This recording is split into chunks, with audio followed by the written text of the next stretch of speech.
Welcome to the Dean Blechman Show, live from Long Island. Free-flowing talk with a charismatic, down-to-earth host. Join Dean as he interviews and chats freely with his guests, ranging from superstar athletes to politicians, industry titans, and everyday folk with fascinating life stories. Dean educates, entertains, and most of all, touches people's lives. You're listening to the Dean Blechman Show, live from Long Island. Hello, everyone, and welcome to the Dean Blechman Show. This is your host, Dean. Glad to have everybody with us today. Here in the studio is my senior correspondent, Scott Morrell. Off to the side here is senior correspondent, sound and technical engineer, Anthony Lacauzi. And going across the Atlantic is senior correspondent, Ria Bowe. Scott, how are you today? I'm great, Anthony, and Dean, of course. No, I wanted to say hello to Anthony. He's normally left out. Do you think you're going to get the acknowledgement all the time? That's all right, Scott. That's all right. It is the Dean Blechman Show. That's true. That's all right. But we're going to play around today. Boy, the summer came to an end real quickly. Too quick. Scott, Anthony, Ria? I hear it's not over yet. It's going to be like 90 this week. I think you told me that. Too quick. Yeah, we're going to get one more burst of Indian summer, and I actually like the fall, so I'm not so depressed about that. Too quick here. Very fast. Scott, are you past your pressure and stress of your move? I know you were decorating last night, and I know that you've been fortunate enough to, this past weekend, you had a chance to attend the great U.S. Open over here in New York, that you've got a very talented nephew, Patrick Kipson, 16 years old from, I think, North Carolina. Absolutely. What a talent. And, if you could just share how things are going on your end with the move and you're being able to see your talented nephew at the U.S. Open. Yeah, it's been a very exciting week. I finally put everything together, and yesterday everything collided, and I received all the furnishings and sofas and dining room tables. The decorator was there, the mechanics were there, and I altered it at one time. So I like to condense things and then try to move on. At the same time, as you were talking about, I had the pleasure of going to the U.S. Open. One of my nephews, his name is Patrick Kipson. He just turned 16 years old, and he is probably going to be, hopefully, the next American tennis phenom.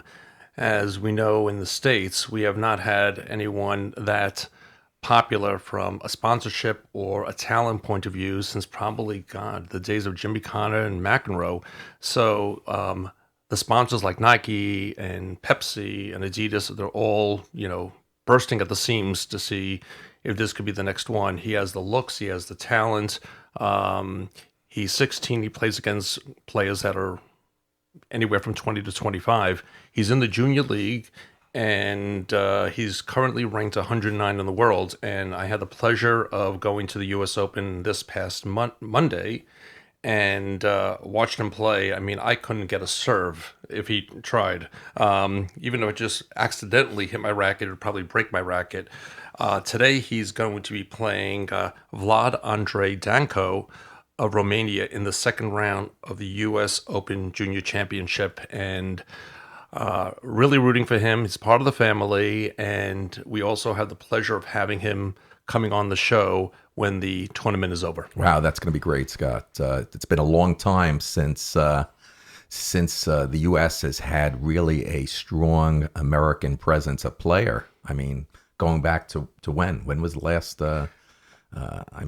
McEnroe. When was for a male? I don't remember. I know we have Serena Williams, and I'm not even sure. Well, we look forward to Patrick being on the show very soon. Once he gets past his play in the Open, and I know that if anyone wants to know a little bit more about him, he's featured on the website right now at Scott, you want to say something? Yeah, you might want to have security outside the studios because girls are Googling and oozing over this man. He's good looking, and this is a junior championship game, and there must have been 50 girls afterwards, and he was signing autographs and taking selfies. So I just want to let you know, he has a following. Okay, very exciting. I want to go over to Rhea and just say, Rhea, I'm very happy to have you at the last minute on the show today. You know how important you are, and I'm glad that you were able to avoid a wisdom tooth pull at this moment and some form of an extraction. So glad to have you here today, Rhea. Hey, thanks, guys. Thanks for having me on. It was unexpected. I kind of wasn't going to be here, but I'd prepared myself for a traumatic affair. I think it was yesterday, but they've decided in their wisdom tooth pun, and to do the x-rays, and they've got to make sure they do it properly. So I'd sort of prepped myself, and they went, oh, they're not going to do it today. Oh no, this hurts. So anyway, I'm here and we're good to go. Well, thank you, Rhea. I know how painful the tooth pain can be, and appreciate you making every effort to be with us here today. That's how important you are. Oh, you're a star. It's about the drugs, Dean. Yeah. Anthony, how you doing? How's your summer? It's going. You know, I'm not a huge fan of the heat, as I've said on other shows. So I'm excited for the fall, and not so much the winter, but the next September, October, I would say, are probably my favorite months. Middle of November before it starts to get real cold. I agree. It's beautiful in New York. Okay. Well, listen, every week, the four of us are going to get together with either some breaking news, current affairs, hot topics, subjects, all the above. And I know, Scott, you and I were talking, we were talking the other day of a hot topic that you felt today should be on our agenda for the show, and that is immigration. And I know that both presidential candidates, Donald Trump and Hillary Clinton, have taken very much opposite roads on their quest for their immigration reform platforms and policies. I mean, Trump calls for mass deportations, migrant bans, and a wall to keep away people from coming into this country, while Hillary Clinton wants a pathway to citizenship, immigrant integration, and protection from deportation. I mean, immigration is very hot right now on the political front. So I'm looking for you to take the lead here, Scott, and immigration. Yeah. 80 years ago, no one really thought that immigration was a big deal. We mainly had Eastern European immigration, and I'm trying to understand what the differences are between then and now, and we could get into it. Is it the economic differences? Is it the demographic differences? Is it the browning of America? There's a lot of facets that I would think we should explore, and it also comes to voting, obviously, because the constituency that's going to be coming here will probably vote Democratic, and that's why you're seeing this run between party lines. The immigration debate is very interesting because, the Jewish people back in the 30s and 40s, then when they were migrating here, no one seemed to care, and there was anti-Semitism in Europe, and I'm sure in America, but there wasn't an uproar with that. So I would like to delve into some of the reasons why there's such an uproar and what's bringing it out. Is it just inherent racism? Is it just demographics that they're taking jobs away from Americans? And these are some of the questions I like to pose, and then how it's viewed differently in the UK.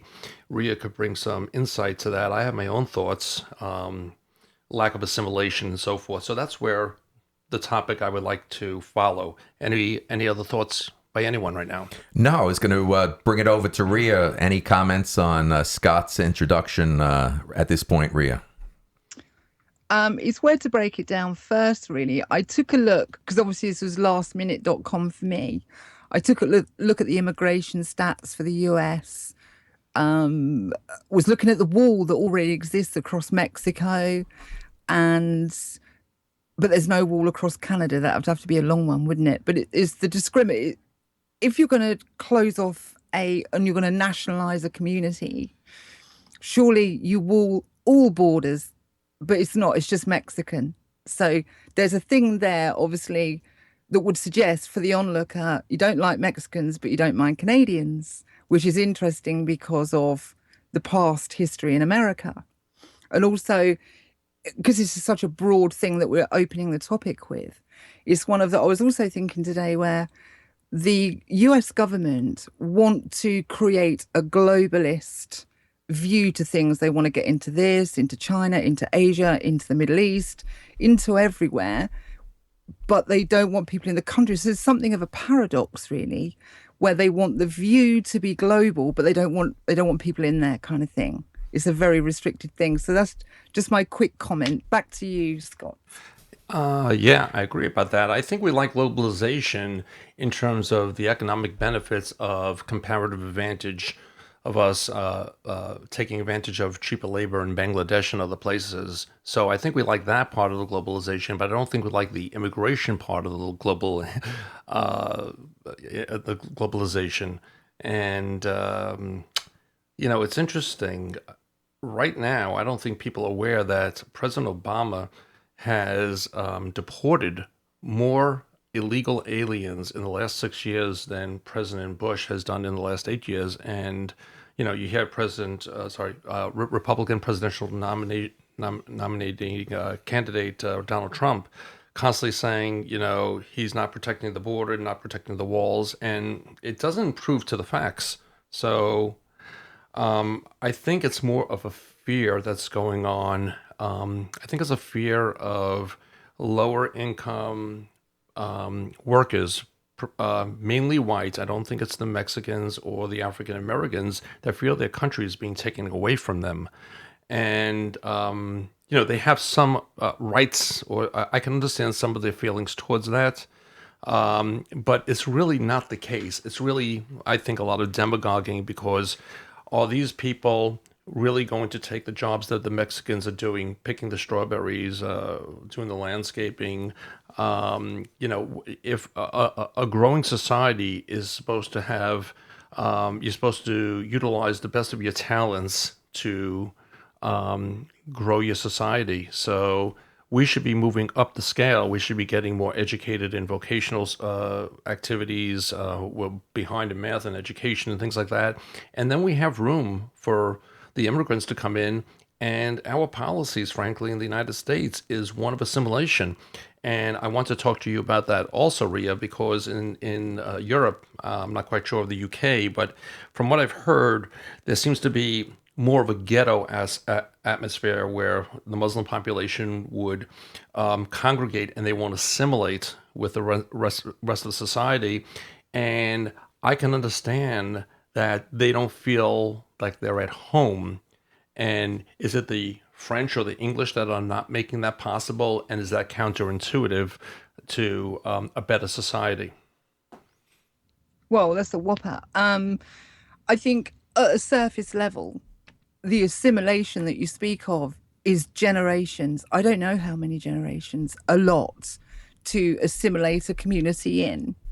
But below the surface, if you scratch below the surface, you see the geopolitical movement of black ops moving people from one area to another in various different methods.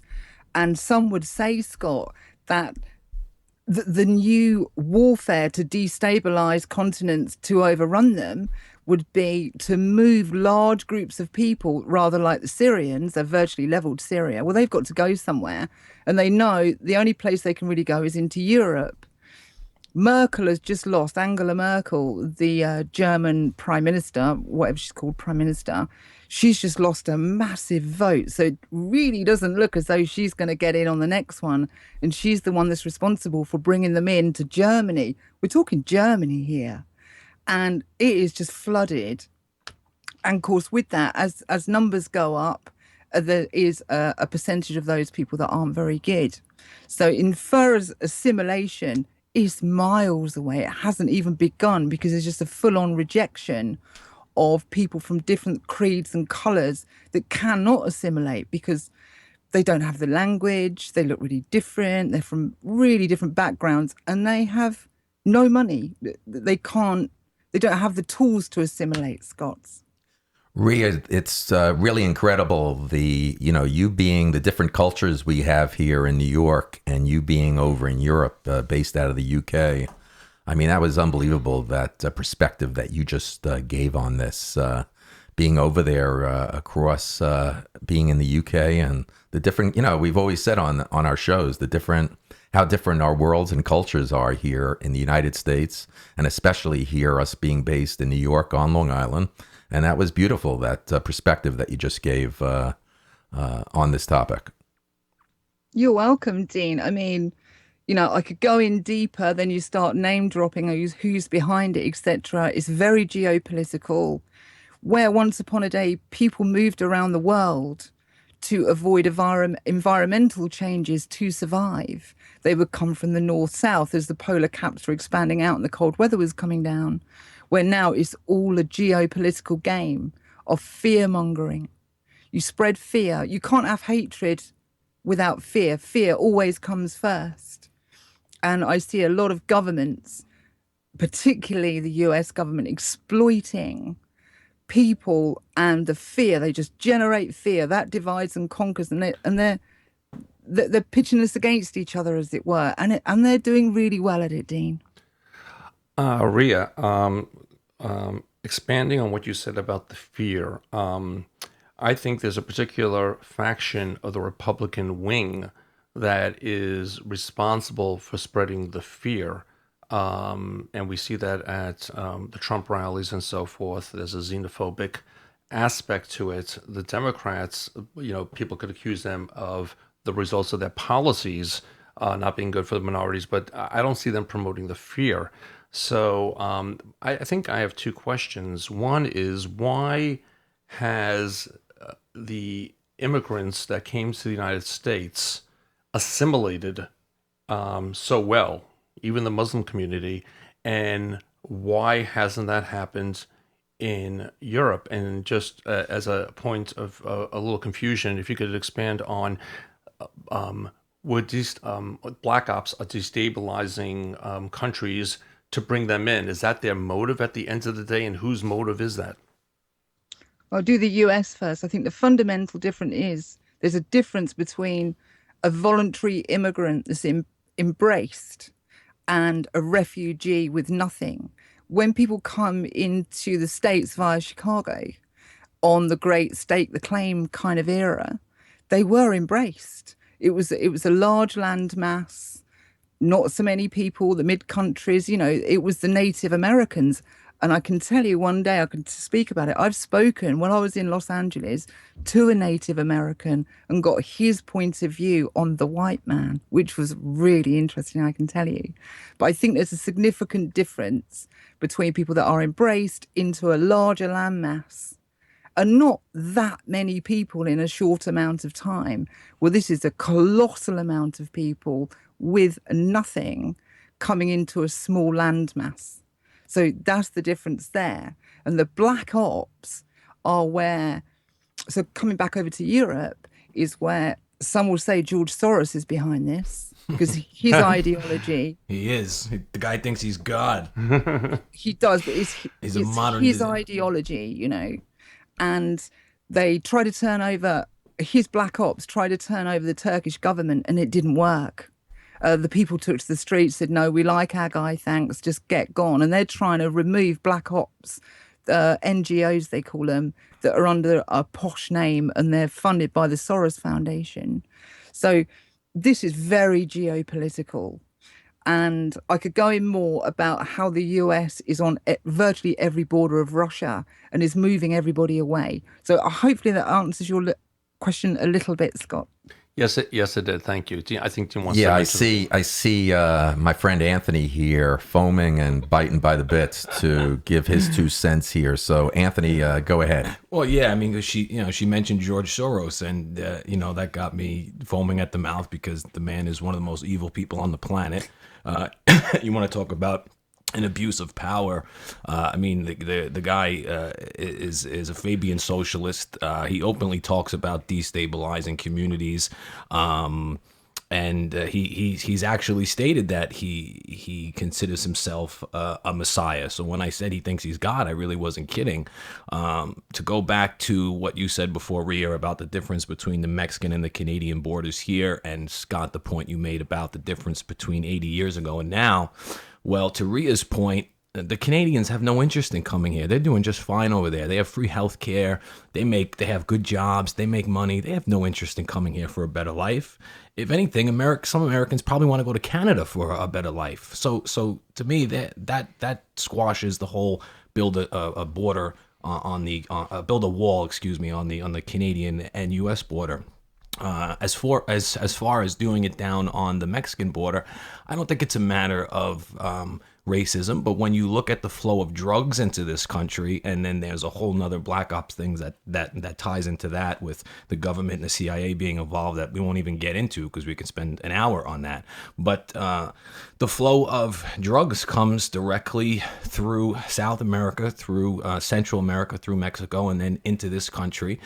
You don't have cocaine and heroin and methamphetamine flowing over the Canadian border, and if you do, it's probably in a fraction of the amount in comparison to what's coming out of Mexico.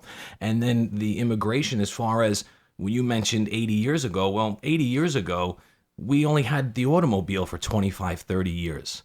The airplane was just invented. I mean, the country was in its infancy 80 years ago. We needed immigrants to build the country to where it is now, as opposed to now, where you have immigrants essentially tearing the country down because they're taking the jobs away from American people and bringing drugs and bringing violence. So that's the difference. We're in a different time.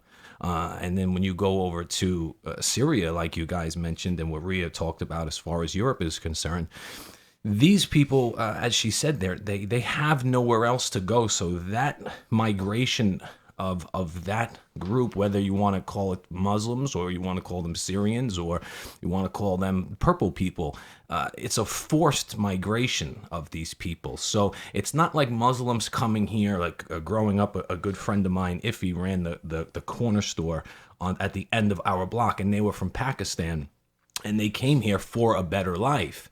They weren't forced here. So that's the difference. You have these Muslims, many of them with radical ideologies, being forced into Europe because their cities. I watched a documentary on Syria on YouTube about 2 nights ago. The place is demolished. It looks like the surface of the moon. I mean, it's terrible what they've done to these people. So, they have no choice, and now they're forced to go to a place where, like Rhea said, they don't speak the language. They're terribly poor. And they have no way of working or providing for themselves, and they're around people that are almost like alien to them. So that's to me is the tremendous difference between now and then, and the two different parts of our world between the U.S. and Europe. That's a really educational point, Anthony. It's a very, very good way to look at it. That's why it's so complicated. There was a bill that was going through Congress in 2013, sponsored by Senator Rubio, that I thought was a common sense bill. It would take 13 years to become a citizen. You have to pay back taxes. And they had a report that, yes, wages would initially go down, aggregate wages, but then they would rise up because you always need to replenish from the bottom, if you will. And the bottom is not really the bottom because they've risen from wherever they came, Bangladesh or whatever other country.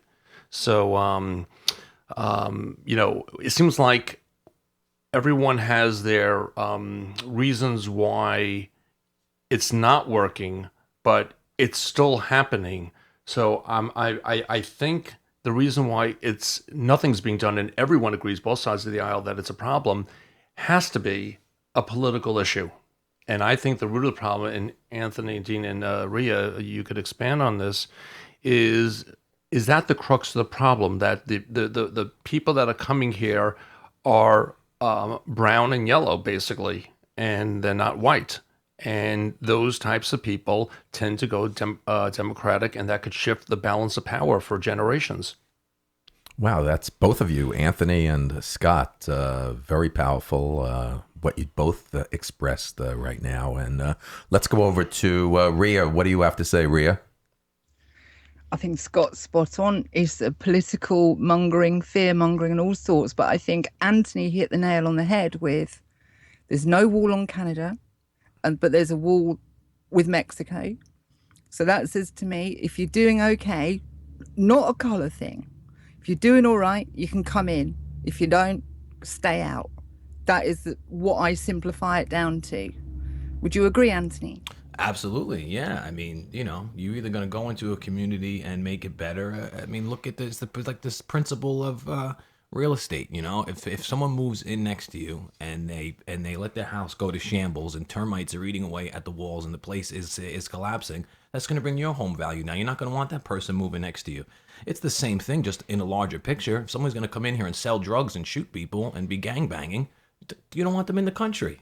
So how do we reform the immigration policy to get the better ones in? Since we all agree that we need a lot of these people for the jobs that Americans simply won't take, and that'll bring the wages up for other citizens of America, where they would be trained to take the new service industries of today. Listen, if the FBI can spend millions, I don't even know what the dollar amount is, probably hundreds of millions of dollars, vetting and screening people, random people from the Muslim communities, and randomly picking them out and following them and targeting them, which is another documentary that I watched I won't even get into, but it's amazing how mistreated they are just because they have brown skin and just because they are Muslim, being randomly targeted by the FBI. And the FBI finds out every single thing about them. They know what time you go to the bathroom. Exactly. So if they could do that to that community, there's no reason why we can't use the technology that we have today to vet these people that want to come in. Like, Trump's idea, some people don't like it, build a wall, put a big door in the middle. It sounds almost kind of silly, but with the concept being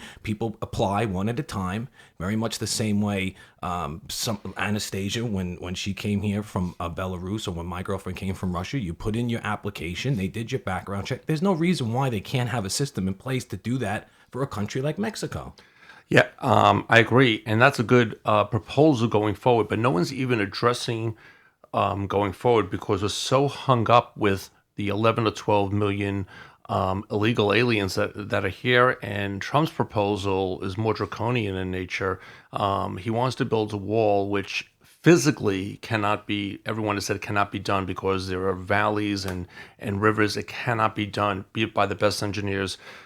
Second, obviously, Mexico is never going to pay for it. You can't tell a sovereign state to pay for it. They've already stated they're not going to pay for it. And take the money from the drug dealers. Well, yeah. I mean, I think he's implying that we're going to get it through better NAFTA trade policies and using, a word salad to try to do. Yeah, exactly. Yeah. But so we have a problem with the 11 to 12 million right now. And we can't seem to divide it into two groups. How do you deal with that group where you're not tearing apart families? And then how do you come up with what you were saying, Anthony, which is a sane approach, which vets, Mexicans or, people from Pakistan or whatever, and we get good immigrants? Does this still have to do with the Republicans not wanting any of them because of the fear that they will gravitate to the Democratic Party and that's their power base? Do you think that is the driving force? Well, I think, and Rio, I'm sure, would probably agree with this, but if we compare it to the migrant crisis happening in Europe, and we look at, I mean, there it's happened a lot quicker, and there's probably a lot more. But Trump wants to tell the ones that are already here, listen, you have to leave and come back in. That to me isn't practical. Right, it's like touching base. Yeah, but listen, the FBI or a similar body, Homeland Security, ICE, somebody knocks on your door, says, listen, don't leave town. If you leave town, you ain't coming back in. We're, hand them a stack of papers, fill this out. This is your application. We need everything about you. And, if everything checks out and you're not a member of the, Juarez cartel, then you could stay. If you are, then sorry, you have to go. And there has to be a system in place. You can't just say we're kicking everybody out and then reapply to come back in. Listen, I've been listening to Scott, and Anthony, and Rhea as well, and I'm going to step out a little bit. Usually I remain neutral. I had some discussions with Rhea the day that I'm going to start to little by little become an activist. on the shows a little bit, but Nice. something that's Are you gonna hold the Ria's laughing a little bit. I hope that helped the wisdom tooth, Ria, to take away some pain. Did it?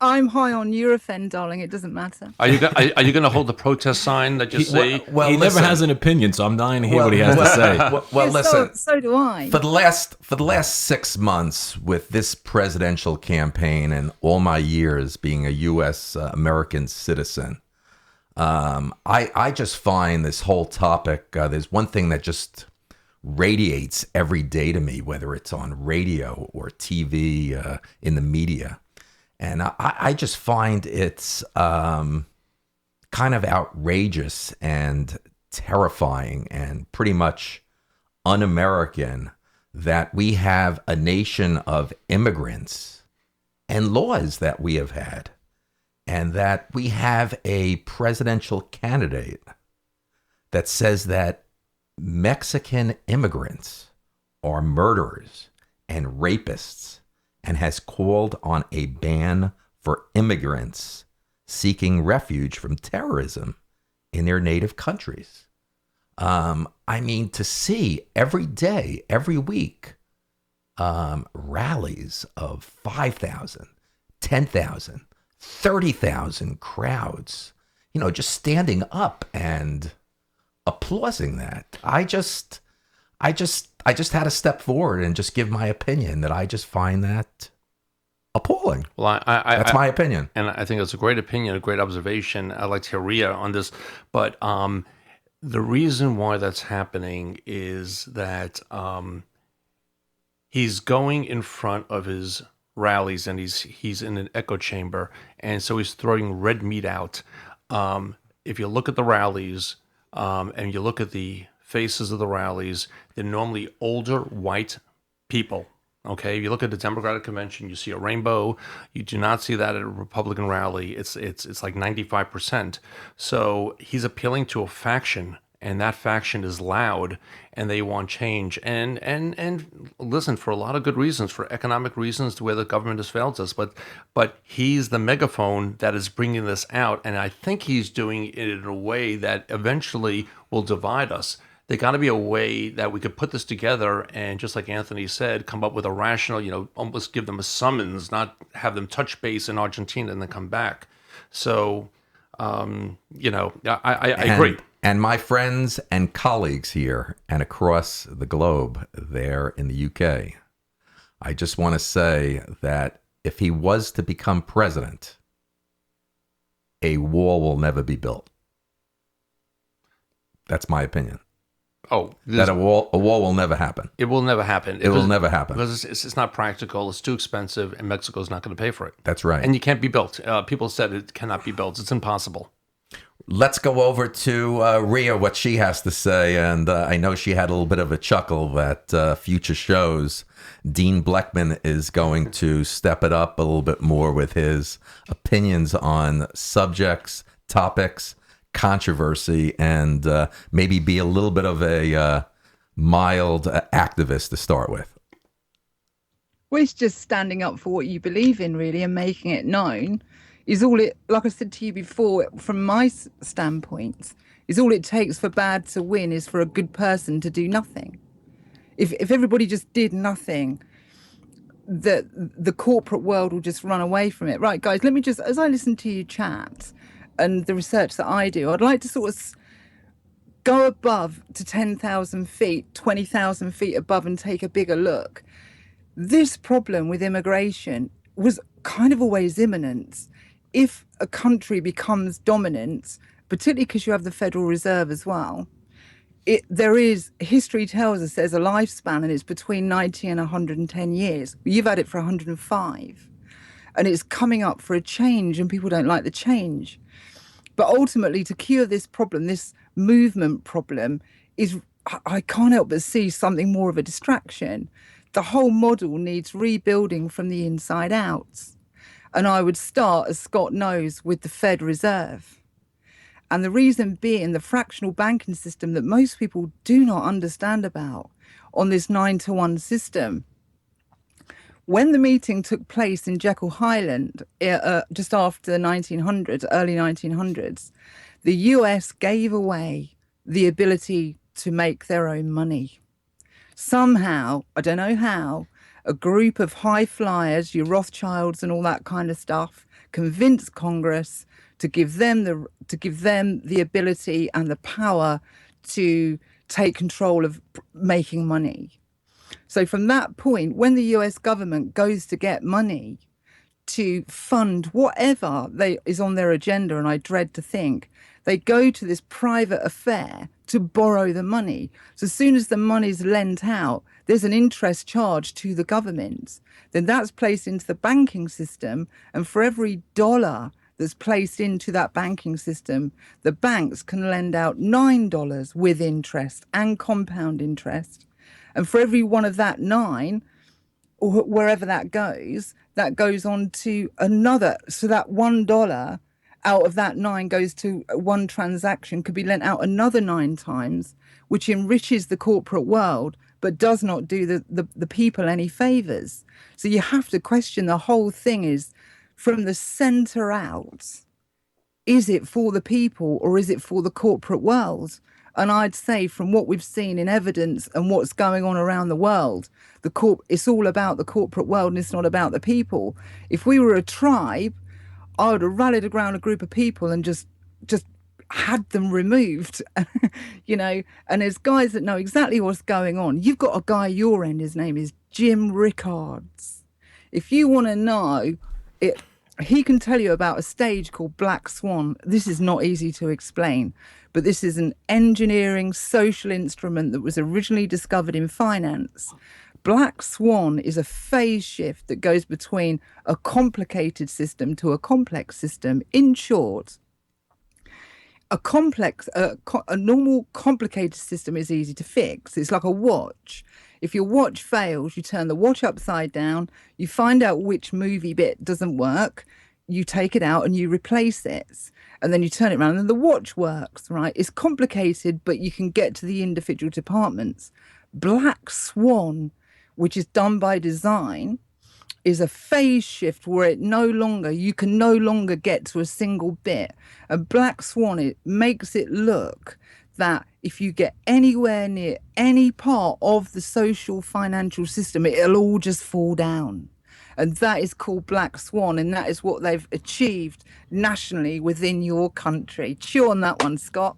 Okay, well, thank you. I feel like my dog with a bully stick right now. Scott, you know, before you get started, that's why back in April when I met Rhea Bowe, I told you that we were all fortunate, and especially the Dean Blechman show, that we have one of the most foremost investigative reporter correspondents probably in the world to bring us. She has her fingertips all over, everywhere around the world, to be able to bring us this type of news. Yeah. Before I just inquire about that question, is there a European Jeopardy in Great Britain that you could participate in, Rhea? Well, that's a really interesting. I could do the jokey thing, but there has been an interesting development because they want to achieve Black Swan globally, and they've not done this. They've done it in your country and they've done it in individual countries, but when they link it all together, which is what the TPP agreement is about, to achieve Black Swan. New World Order, baby.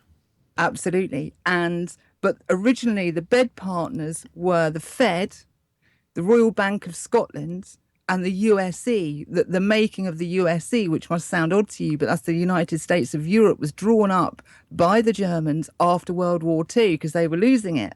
Mm-hmm. But it's what's happened of late, is Europe have spat their dummy out and just gone off you guys.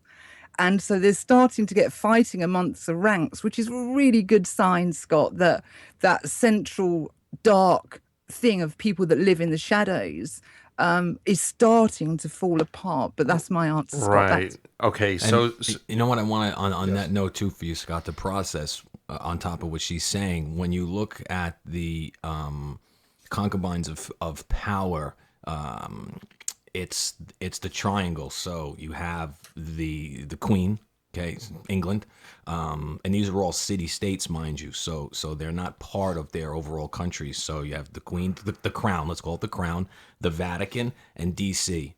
And that makes the triangle, and that is where all of the global decisions are made for everybody, whether you know it or not. It starts with that triangle, the Trilateral Commission, the Bilderberg Group. The people who make these policies that influence the ideas of Soros and Rockefeller, that's where it starts. Can I just say something sure, quickly? absolutely. Sorry.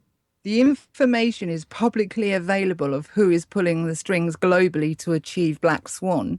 If you go online and type in who owns the Fed, Yeah. okay, and you'll find the tree, that like the family tree of who has stock in the Federal Reserve, the 12 Feds around America, and there you will find your answers on who's pulling the strings. So, Ria, when we were watching the fractional banking video on your WikiVid website, you talked about the Federal Reserve making money out of thin air, and it was started by these very powerful bankers at the time. So I think that's what you really mean, that it's still not them, but they created this monster, which is the Federal Reserve. And then what you were saying when you were talking about going from complicated to complex, would you make the analogy that the derivatives that we had a problem with in Wall Street, with the collapse of Wall Street in 2008, no one knew what they were selling. And then once it got to critical mass and people wanted to cash out, that's when it finally broke. Would you make that same analogy, and can the same thing happen? It can. I mean, it was running on the turn of the century, just after the 1900s through to 1912. The housing, the banking, they knew then that was the Great Depression. All faith was lost in banking, and that's when to buy a safe, a money safe, sales went through the roof because everybody had lost faith in the bankers. Then in 1932, they put Glass-Steagall in, which said you cannot have investment banking and corporate banking under the same roof. Well, that settled everything down until 1992, which we spoke about in the other day. In 1971, they moved the gold seal, so your money was no longer valued to gold. That allowed the bankers to do one step. Then the removal of Glass-Steagall, then the derivatives, they just went mad. Now, some people won't understand what a derivative is. I can do a basic example, but I tell you one thing about a derivative. If you spoke to an honest economist, they would tell you a derivative only serves to enrich the bankers, and all the risk is passed on to the people. Yep. And that's what a derivative does. So that's the deal with it. They're no good. They're just no good. They're not for the people. Again, another thing that isn't for the people is for the corporate world. And I'm sorry, Ria, wasn't Elizabeth Warren onto it, and then they pushed her out of it, and she was the one who wanted to bring back more regulatory control in the banking industry so these things don't happen again? And the result was no bankers went to jail, and they didn't bring back Glass-Steagall, and the reforms that they promised were not in place. So aren't we in actually a worse position than when everything fell apart in 2008, because we now have less financial institutions controlling a bigger set of the pie? Absolutely. This is what's about to happen is from the escalation of the law of diminishing returns. That derivative market has a roof, and it was hit in August 2014. There was no longer money in lending money. And so that 9-to-1 Ponzi scheme hit its limit. And so it's all we're going through today with the economy. I know on the mainstream news it says, oh no, everything's good. Rubbish. And that collapse that is imminent, and we all know that the global economy is contracting, that this is just the leftovers from 2008. They've done all the things that they can do with ducking and diving. I mean, at the end of the day, if nobody's punished, take that big bank scandal that they were rigging the gold and silver market, which they're still doing. They get fined, I can't remember what it was, 328 billion was it they were fined? And then They settle out of court because all that's happened, they've managed to rip off the people, not the corporate world, the people, for a large amount of money. Then the government goes in, don't do it again, we'll have 25%. So how we got off on a little bit of a tangent, which I think is a good tangent about, we talked about immigration and the economic impact, talking about the fractional banking system and how it's basically rigged and money's made out of thin air. How does that relate? How would you describe it as relating to the immigration problem worldwide right now? The immigration problem is the surface problem. The core, to address, to spend a load of energy addressing the immigration problem, in my view, you would be far better served at getting at the middle of the model and redoing it. Because I was saying to Dean the other day, it doesn't matter which person really gets in to be your president. It's not like one person can rock in the house and say, right, we're going to do this, we're going to do that, we're going to make changes for the better. With the best will in the world, they've got to get it past a bunch of people, haven't they? So Donald could go, I'm going to do a wall, but if he goes in front of Congress and he says no, that's not happening. It's a system problem, and what we're discussing is quite a superficial level. And I can tell you why I don't even want to say Democrats, but the mainstream politicians, why people that aren't like Trump, that are for the system, want the immigration. Like Hillary wants to bring in more Syrian refugees, and she could care less about what's happening, who's coming over the border, because the more heads that enter this country, the bigger our credit system grows. And that is pretty much what the whole world is based on. It's what this whole country is based on. There's something like $250 billion in cash, actual printed cash. And there's, I don't know how many trillions in credit. There's not enough cash in the world to pay back all of the credit lines and the debt that's been issued. But when immigrants come here, they can actually get credit cards. Go figure. So the more people that are in this country, the more the bankers can proliferate their crimes, really, against the people, which is how it ties into immigration and why nothing has really been done about it until somebody like Trump, that's outside of the system, has begun to speak up about these things. But won't that be a ticking time bomb at the end of the day? So now the banks are going to be issuing more credit. We haven't got more cash. It's been a ticking time bomb. So it's just going to exacerbate the problem. The reason why the banks do what they want is because of the petrodollar. When we came off the gold standard in the 70s, the dollar was no longer backed by anything. Why do you think we invaded the Middle East? There was no weapons of mass destruction, like we talked about on the other show. They wanted to bring up the guys there on war crimes. Because we know if we control the oil, then we'll always be in power. And there's no coincidence that we have military bases everywhere there's oil. And if you look at our enemies, who are they? North Korea, right? And Iran, Afghanistan, and it was Iraq, but no more. You know why they're our enemies? Not because they're terrorists. It's because we don't have a central bank there to be able to control the people. So that's what the immigration ties into. The financial side is the control of the people.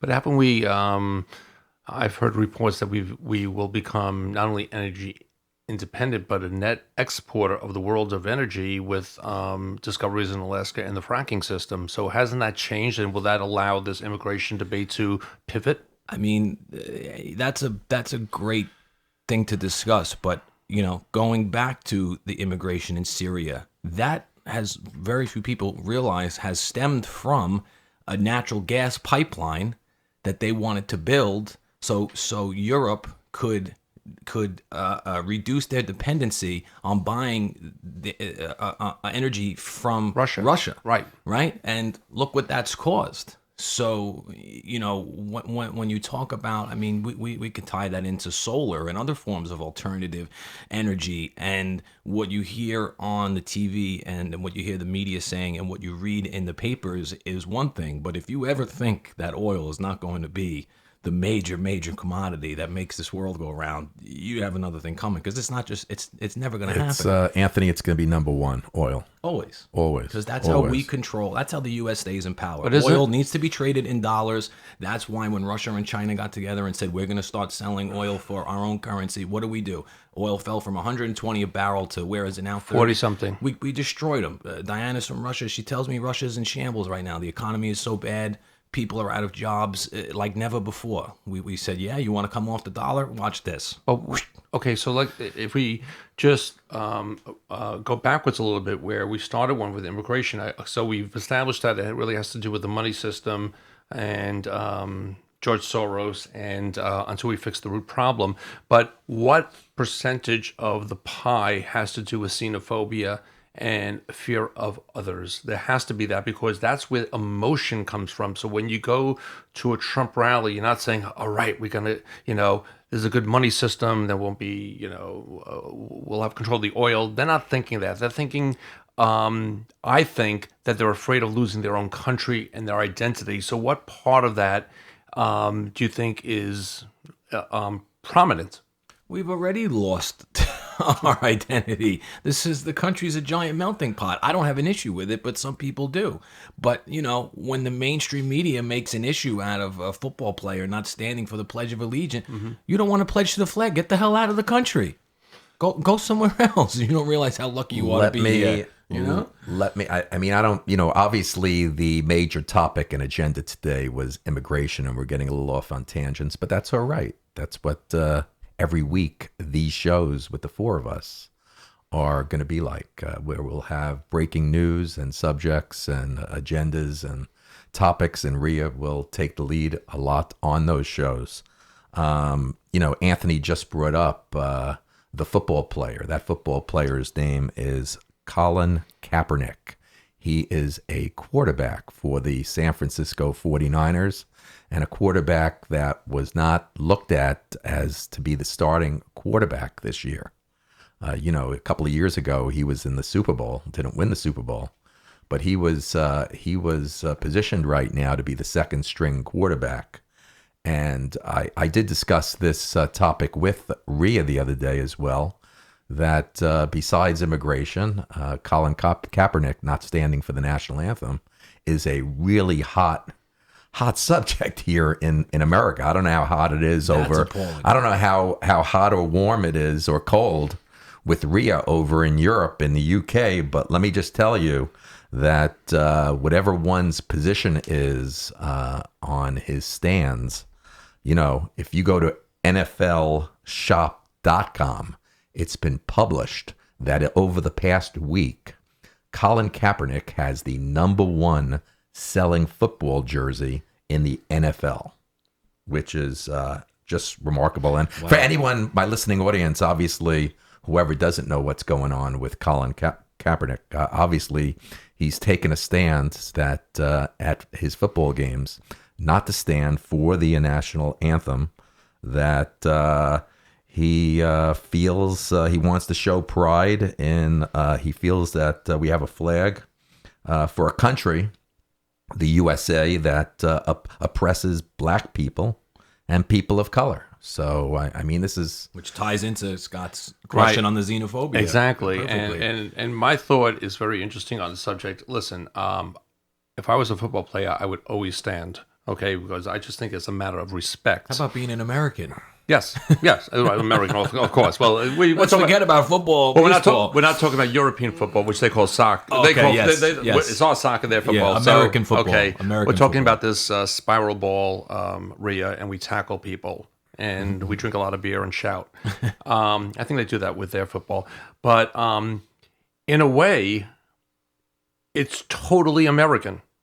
Okay, we might not like it, but it's one of the bedrocks of what America is about is freedom of speech. Whether you like it or not, it's freedom of speech. It can be distasteful, but would we ever want to censor that in any way? Because who's going to be the monitor of that censoring? So it is a bedrock, and we've always allowed it. We've allowed protests. We've allowed this freaky church That's a family group that protests when an American military person comes back to the United States and is buried. It is the most distasteful thing possible, but we fought for our lives to protect that bedrock, freedom of speech. So although it could be distasteful, can't you make the argument that it is wholly American to do it? It's just a question. I'm not taking an opinion. I'm just throwing it out. Rhea, you could opine on that, since I don't know if you have the same freedom of speeches in the UK as we do. Not only do I want Rhea to answer what you've just asked her to respond to, but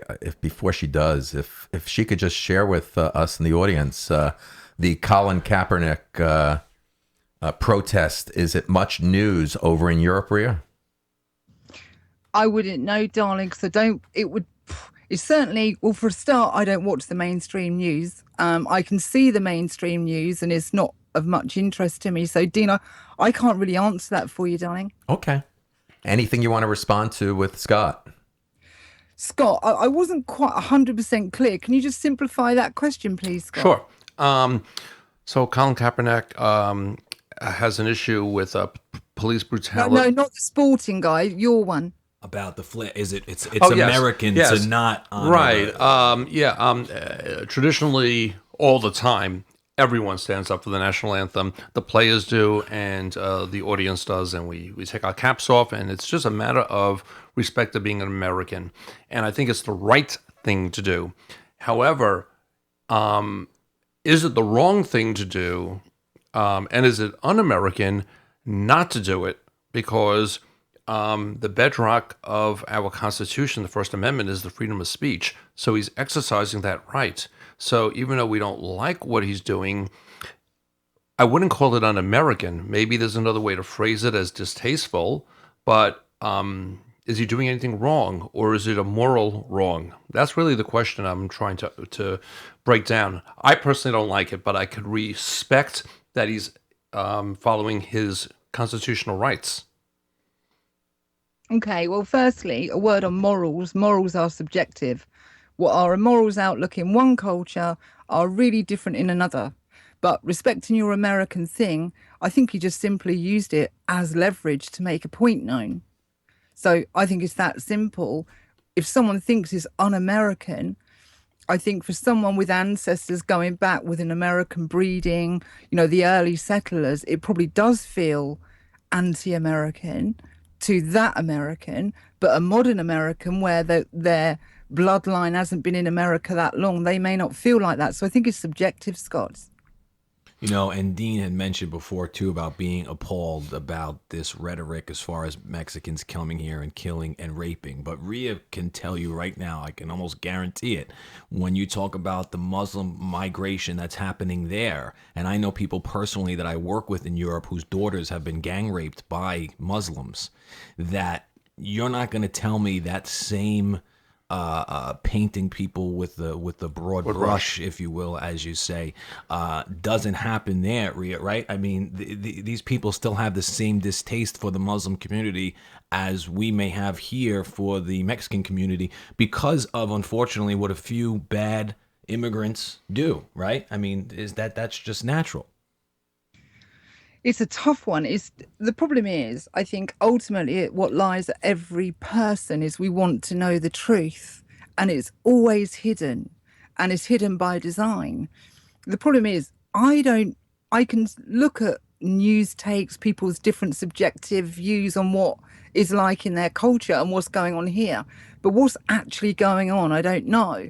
But I can sort of see an equation where if the Islamophobia is bred, and boy is it breeding, you think you've got a load of Muslims that have been chased out of Syria and surrounding countries for, if you don't know about it, the Leviathan oil fields, which is what is largely about, and then they're coming into a country that's Islamic phobic. It's not going to work, is it? So I can't answer your question directly, Anthony, because I don't really know. I've met Muslims that are super lovely, and the best I've got is some people are good, some people are bad. Exactly. That's exactly Well, right. listen. I want to just comment on what Rhea just said, and as I'm listening to her, I'm going back to my mother's first show on the launch of the Dean Blechman show. She's for those people that have not listened to my mother's show, it's 001, and my 89-year-old mother. It was unbelievable, the show, and I think she touched a little bit about what I'm going to share. And I've always taken people for who they are, not what they are. And nothing was a better experience than where I grew up. I grew up on the South Shore here of Long Island. Town is called Freeport, Freeport. And Freeport, back in those days, was a lot of tension was going on in that school. And we lived in South Freeport. Matter of fact, I remember our address, 543 Miller Avenue. It's been now changed after all these years to Guy Lombardo Boulevard. Much nicer sounding name. Yeah. But the Blechman household, my household, out of 10 kids that would come through that house, 7 were probably African Americans. Wow. And 2 minority of descent, and then you'd have 1 or 2 that were Jewish. So these people were always my friends, and everybody was always welcome. Not what you were, but who you were, and the qualities that that individual had. So that's why I expressed earlier that I'm appalled at the position a U.S. presidential candidate has taken. Well, I really wish we were colorblind. And what Anthony mentioned and Rhea mentioned about, Anthony mentioned, and rightly so, about, these immigrants, the gang raping people, whatever. But can't we make the same argument that there are nationalists, European nationalists, white nationalists, that are not only raping women, but they're doing it at a greater rate? So really the issue is we should have had no rapes from the immigrants because they were illegal. But it's not that they're more prone to doing those crimes. Is that fair? Yeah, but listen, even if this kid Colin would do his research, more white people are killed by police than black people. So you're going to sit here and talk about oppression by the U.S. of colored people. You don't even have your facts straight, guy. And this country's paying you how many millions of dollars a year to play football here? If you don't like it, go play in Saudi Arabia where you lose and then they decapitate you for losing the game. Well, I actually completely agree with you on that, especially when you compensate. I can't agree more about that. Come on. So, of course I agree with you that people of all colors do bad things. But I think it's unacceptable, whether it's in Europe where Rhea is, in England or in Germany or in France, or it's with the Muslim population, or more specifically the Muslim migrants, or it's here in the U.S. with illegal immigrants coming from Mexico, to allow them to conduct crimes, and they get deported, and then they come back, or they go to jail here, don't get deported, get out of jail, and do it again. And those were the instances that Trump brought up, which may have been unfair to pick just those instances and not talk about crimes done by white people or black people or purple people. But there's a reason, like Scott mentioned before, he's appealing to that old Southern Republican platform. And if there wasn't some validity to what he said, Dean, he wouldn't have 30,000 people showing up to support him. So there's obviously an issue here, because if there wasn't, nobody would come out and support him. And I think the reason why it's wrong is, as you're discussing this a little bit more, is that he's gained all the benefits from America, the fame, the fortune, the money. Colin. Yeah, exactly. And he's got a platform called the NFL. Yeah, but also I think this didn't occur to me, that he is painting a broad brush now on every white American possibly, and I think that's the greater point. So there could be another way to exercise his freedom of speech, but now he's just saying, I hate all the white people that are picking on the black people with the police, and I think that's the point you're trying to make. He's now doing the broad brush. Of course, it's a good point, and he doesn't have his facts straight, because if he did some research. And I know Rhea's really big with her numbers and statistics, and I want to hear your stats on this, Rhea. But if you look, It's true. The more white people are killed by police every year, and more crime is committed against the black community by the black community, especially in places like Chicago and the inner cities. It's not done by police, but it's so easy to point the finger and scapegoat people. Especially when you're not really looking into or educated about what's going on. It's very easy to say we're being oppressed. I think this goes to the greater politic of what's happening now, that the both ends of the spectrum, the hard right and the hard left, are so entrenched in only being right, and there's a validity to both sides. We could agree and disagree with the other side. For instance, there is institutionalized racism. I'm not black, but I could imagine how a black person must feel where they're driving a Mercedes in a very high-end neighborhood and they're pulled over by a police. Now, why were they pulled over? I would never be pulled over. So I think there's a way to recognize that and just like, let's admit it, but not make this that they're the complete victim. Let's try to find consensus. And I don't think we do that anymore. I think we're going past ourselves. We're talking over ourselves. And I just want to bring Ria into this part with the Brexit. And I read something, Ria, just recently in one of your local publications online, that foreigners are starting to feel very uncomfortable in your country that live in London. They don't feel that they're part of London or part of being the British people anymore. And these are people that have assimilated. They don't live in the ghettos. And, I know Nigel Farage started this, but what are your thoughts about that? And is Theresa May, Prime Minister Theresa May, trying to make inroads to quell the possibility of more xenophobia and anti-Semitic remarks? It's a tough one, Scott. In answer to short, yes, fear has grown, and what follows fear, hatred. So, yes, it has grown in our country and throughout Europe. I think it's a basic effect of moving a large amount of people from a different culture into lots of other different cultures. There's 28 member states of the European Union, all of different cultures, all of different values, all of different morals. They just ship a load of sort of people that look different, behave differently into the middle of this melting pot. And then you throw in Islamophobia and bingo, you got yourself a ticking time bomb. It's just that simple. So yes, in short, the hatred has grown. But let's just wind it back to the immigration thing at the core. I was saying that, in short, you can't fix immigration by dealing with immigration.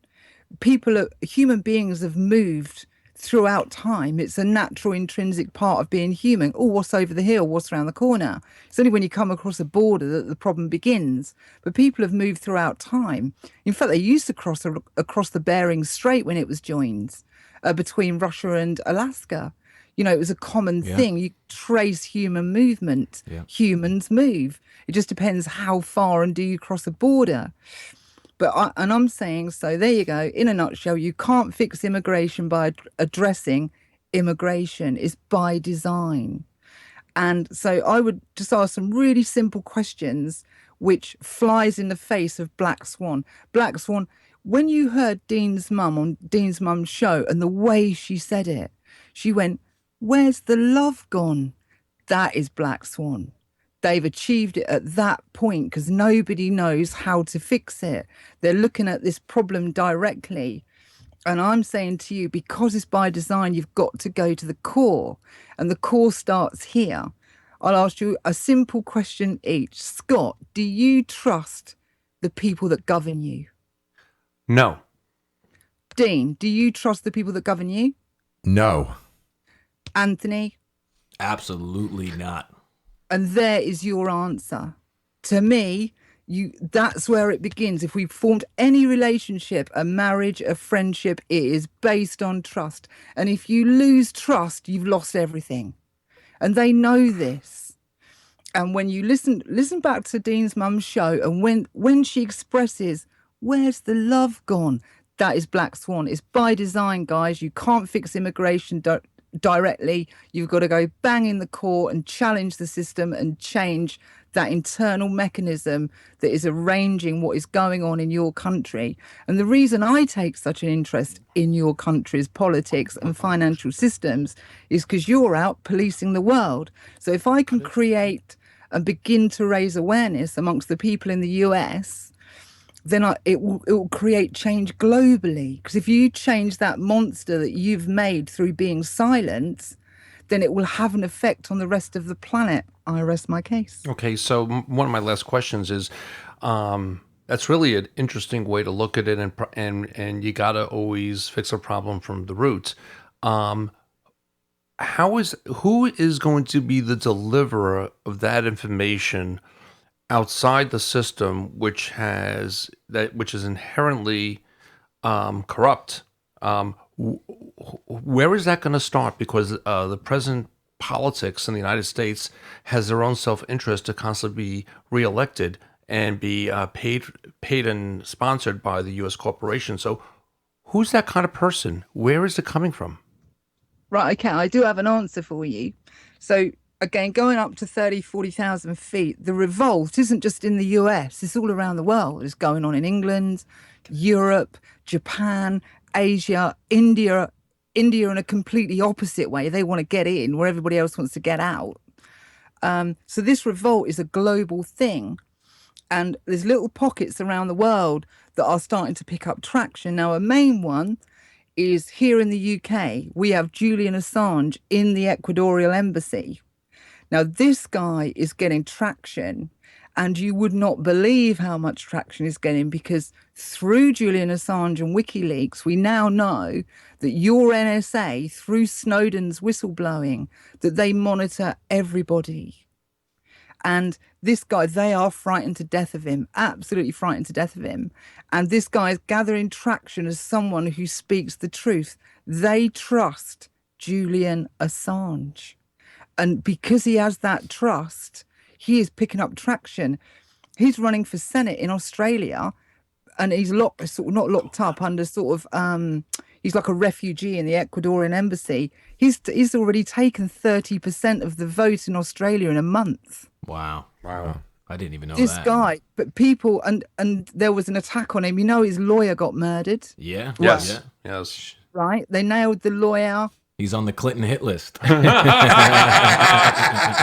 Oh, you laugh, but it's true. Anthony, you have some comments. Well, just to tie into the immigration thing and to leave our listeners with a thought, and I want to hear your guys' feedback on this. And I mean, listen, I'm all for capitalism, and I'm all for working hard and making money. When I talked to, we were again watching Trump and Clinton on CNBC yesterday, and I forgot exactly how it came up, but we spoke about just this, and I think a way to solve not only immigration but poverty and all the other problems that come along with all the negativity in the world is to take everyone that has over $100 million in cash. Now, mind you, if you look at the stats, your liquid net worth, I think, comes to maybe on average 20 to 30% of your net worth. So let's say if it's 20%, you have $100 million in cash. That means that you have hard assets that are valued about $500 million. Mm-hmm. Okay, once you have $100 million in cash, what the hell else do you need? Exactly. How much more money over $100 million? Once you have all the jet planes, every car you want, multiple houses, your wife has all the jewelry that she could possibly wear and all the shoes. Why do you need any more than that? So to me, take all the billionaires. I think there's 2,000 and something in the world, and everybody else that has over $100 million in cash. Take it from them, put it into a giant escrow account, and distribute it to everybody else. Now, we can't talk about the Republican Party that would call that a disincentive to put capital in, because at some point it's not a disincentive. They have more money, so I don't know if that argument would have traction. I like what you're saying, but do you think the Republican Party would still have issue with that redistribution of wealth? I just think forget about political parties. We're all humans at the end of the day. And, you have people in the world that are starving, children that are dying, people that don't have access to medical care, and a very small portion of the population that has tons and tons of money. So to me, I have to imagine that most people would agree. I mean, shit, I would be happy with $100 million. I wouldn't want $1 over that. I think even 10 million I'd probably be happy with. So why not, and I guess it's almost like blending communism and capitalism, and it might sound crazy, but I really think that would be, if not an end-all solution, I think that will make a dramatic impact on the world.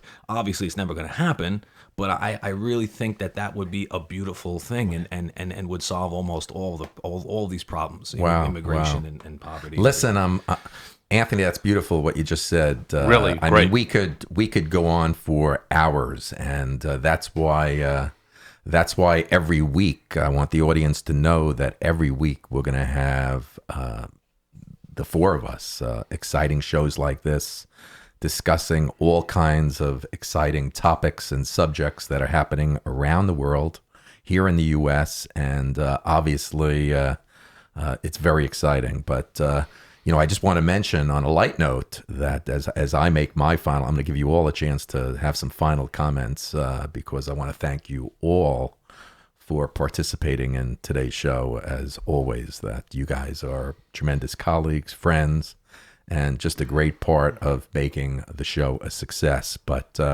on a little bit of a light note, I'm under tremendous time restraint pressures since we started this show, because our colleague and friend looking across from me, Mr. Scott Morrell, has a haircut appointment.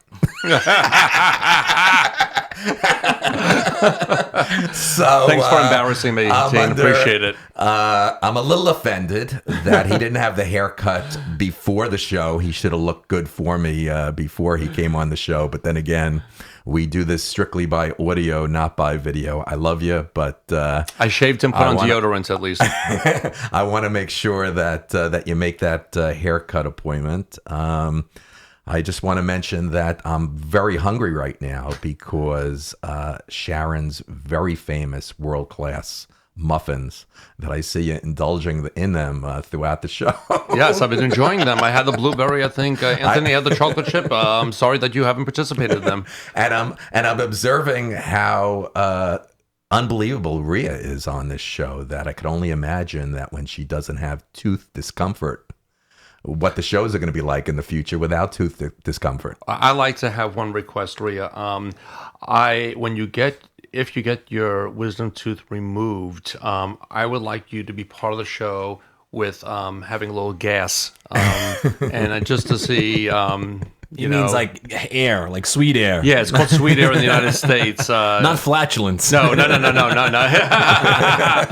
United States, they put this mask and you feel like you just don't care what's happening. And I do that for a cleaning because I'm a wimp when it comes to the dentist. But I think it would be fascinating if you could Skype it from the dental chair next time. I think it would be fascinating. This has been a great show. Let's go across the week to Rhea if she has any closing comments before I wrap it up. I do. So I'm going to close it down and boil it down to simplicity. Everybody should look for simplicity in complex issues, and it's all by design. Don't let it go. It's called Black Swan. If you want to see Black Swan explained by a top economist, go to wickedvid.com, go to the economics page, about 4 videos down, you'll see one of your guys, sort of all our brothers and sisters and all that. He explains Black Swan in simple terms and Glass-Steagall, and he's a top guy, Jim Rickards. So take a look there. And it is by design, and you've got to get to the core. And all this serves as a great distraction while your government tries to get things like the TPP going. And finally, Anthony, a lady can never have too many shoes. Yeah, I agree with you. For my closing thoughts, I mean, I pretty much said them before. I mean, listen, I know I may have said some things that could be construed or misconstrued during this show. I have nothing against the Mexican community, the Muslim community, the white, the black, the yellow, orange, green, purple, whatever color people may be. I have something against bad people. And, I think we just need to stop, Scott likes to say, painting people with a broad brush. We need to recognize that beyond political parties, that we are people, and start to look for solutions rather than, as Scott had mentioned, being so entrenched in being right. Right or wrong are only relative to what your morals and your value system is. What you may think is right, I may think is wrong, and vice versa. So I think as people, we really need to come together, look at these problems like we discussed today from a human perspective, not a Democrat or Republican or a liberal perspective or an English perspective, and talk about ways to move closer towards a solution, and a real solution. And I don't think we will ever see a day where things are that simple. But I think, as Dean's mom says, if we could all get back to love and communicating with each other in an open way and not violent way, it would be a lot better. The world would be a lot better place. That's great, Anthony, and your insights and your views are really profound, actually, and Rhea as well, and Dean, you participate in a beautiful way. I think that this format that we're going to do is going to be so educational, informative, and exciting to hear, because you could disagree without being disagreeable, and I think this shows we all have political differences at this table, and you could see that we could all talk civilly towards each other and try to come up with a common interest. Finally, as Dean has mentioned, I am really now looking forward to the shampoo, because I love the shampoo and the conditioner part of it. You get that head massage, so it is going to be relaxing. So thank you for getting me excited for that. Well, I want to thank all of you for a great show, and I just want to, as I always do at the end, I want to hear from all our listeners. Listeners can reach out to us with the free text number. For U.S. residents, it's 631-372-8849. That's 631-372-8849. We'd love to hear from you. Include your name and location, and we will mention you on the show. Please don't forget to like us on Facebook and to hit the subscribe button on the show's YouTube channel. If you would like to leave a comment, use the box below. If you'd like to share your story, ideas, and be a guest on the show, go to deanblechman.com and email me. I would like to thank all my listeners for being with us today. From all of us at the Dean Blechman Show, have a great day. You've been listening to the Dean Blechman Show, live from Long Island, New York. From all of us here, we'd like to thank you for tuning in. We look forward to hearing your comments via Facebook, Twitter, Skype, and email. And don't forget, you can visit the webpage anytime for the up-and-coming guest list. From all of us here, have a good evening.